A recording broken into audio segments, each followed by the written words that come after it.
Hey friends, welcome to my blog Sahla Parveen.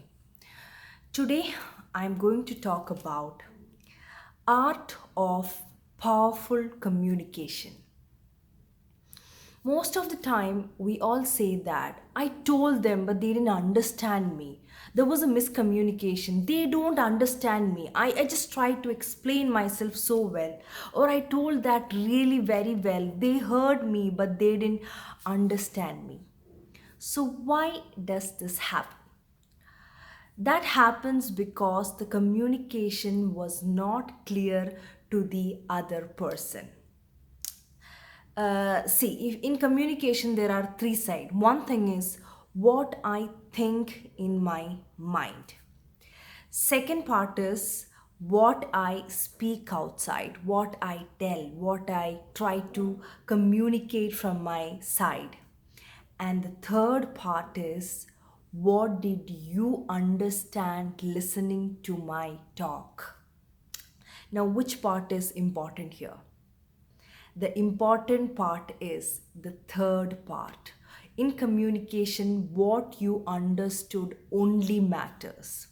If I had a lot of things in my mind, I would have told only half of the thing, and you would have only understood one fourth of the thing. So to clear that, we should learn the art of beautiful communication. So, what we have to do is when you are communicating to someone, when you are trying to tell something to someone, we have to understand their perspective, their thought process, their thinking level, and we have to go to their level and talk to them and try to communicate. If I give an example, when we try to feed food to a little baby, maybe a 5 month old baby, what we do is we make rice into rice soup and we just feed the very soft only soup water to the little baby, because baby does not have teeth, it can only eat that. Once the baby become 2 or 3 years, we start feeding them little more softer food they can chew and eat.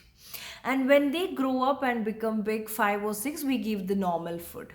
And when become even more big, they can eat even more harder foods. The same way how we feed babies food, we have to talk to people also, understanding their level and their perception and their thought process. See, sometimes when I go for training sessions, I would have trained with big thoughts, or I would have made big slides and I would have went and see the people there. The crowd must be very soft crowd, or they must. I will understand that what they understand is not what I have prepared. So what I have to do is I have to go to their level and understand them and speak to them with their examples, with their thought process. For some crowd, we will have to prepare so much that they must be having even much more knowledge than what I have learned.